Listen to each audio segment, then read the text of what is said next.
तो चुनावों में उठाफटक चलती रहती है। कांग्रेस के बड़े नेता एवं कोलारस विधानसभा से पूर्व प्रत्याशी बैजनाथ यादव ने कांग्रेस का साथ छोड़ दिया है और वे बीजेपी में शामिल हो चुके हैं। दरअसल यह बात 6 मार्च 2024 की है, जब पुनः लोकसभा सीट से लोकसभा के प्रत्याशी ज्योतिरादित्य सिंधिया जी शिवपुरी पहुंचे।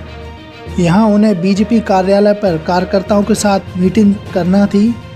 इसी बीच बैजनाथ यादव, जो कि कोलारस विधानसभा से 2023 के पूर्व विधानसभा प्रत्याशी रहे, गाजे बाजों के साथ अपने कार्यकर्ताओं के साथ कार्यालय पर पहुंच गए और अपनी बीजेपी में शामिल होने की घोषणा कर दी।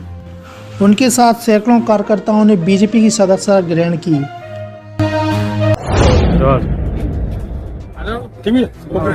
भाई साहब, आज आप कांग्रेस भारतीय जनता पार्टी से मोह भंग क्यों हो गया? नहीं, मोह भंग अगर होता तो मैं दोबारा क्यों आता? कांग्रेस से मैंने अभी तक 9 महीने करीब हो गए, 8 महीने मैंने उनका कार्यक्रम देखा है। उनके यहाँ एक कोलारस विधानसभा को एक जय किशन मांझी है, वो चला रहा है। अगर वो उसने कह दिया कि जो होना है वो होता है, किसी भी कार्यकर्ता की कोई इज्जत नहीं रहती। और दूसरी बात यह है कि मैं व्यक्तिगत सिंधिया जी के से पहले था, भले ही मैं कांग्रेस में चला गया था, तो भी मुझे वो अपनी आत्मीयता से चाहते थे और मैं उनको बस मान सम्मान के साथ उनके साथ।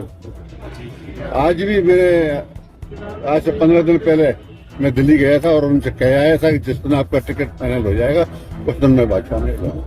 आपने कांग्रेस ज्वाइन करते ही ये कहा था कि मुझे भाजपा में घुटन हो रही है, और करीब 3 साल रहने के साथ, भाजपा में रहने के साथ मैं किसी मीटिंग में नहीं गया। तो अब ऐसा क्या हो गया कि आपको दोबारा भाजपा में आना पड़ा? मुझे महाराष्ट्र की लोकसभा के में आया हूँ। नहीं, उस समय भी आपने ये कहा था कि महाराष्ट्र में 2 साल से शिकायत कर रहा हूँ किन्हीं व्यक्तियों की।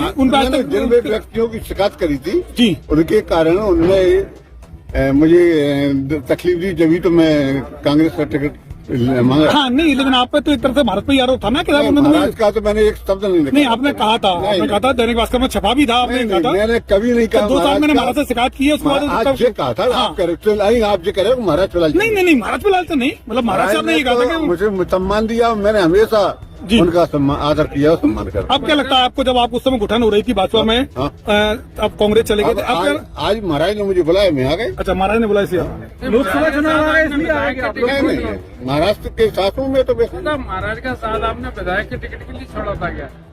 काय के लिए? कांग्रेस के विधायक के लिए, मतलब केवल विधानसभा चुनाव का टिकट? नहीं, मैं गया था। मेरे घर वालों की, मेरे रिश्तेदारों की सबकी इच्छा थी कि पूरी आपकी उम्र हो चुकी है, आप एक बार चुनाव लड़ो। तो मैंने मेरे परिवार के उस रिश्तेदारों को, मेरे मिलने वाले सबकी मैंने मान सम्मान के हिसाब से कांग्रेस से टिकट लिया। अच्छा, आपके कोलारस के कुछ लोगों ने आपका विरोध किया पार्टी में, कांग्रेस भाजपा में आप आए, ऐसा? अब मुझे तो मालूम नहीं है, अगर उन्होंने किया हो तो भूल जाने। अभी मेरे सामने ऐसा तो कुछ नहीं आया। तो आप तो स्वीकार कर रहे हैं, मतलब ज्योतिरादित्य सिंधिया? हाँ, वही स्वीकार न कर रहे होते पार्टी नहीं लेती। आज कितने कार्यकर्ताओं के साथ सदस्यता ले रहे हैं? नहीं, ना मैंने, आप देखिए, मैंने ना नहीं, मैंने आज तक न पद की लालसा की और न मेरे पास पहले भाजपा का कोई पद था।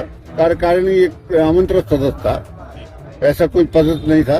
और आज भी मैं पद का 1% ही कोई पद थे। मूल्य किसी क्या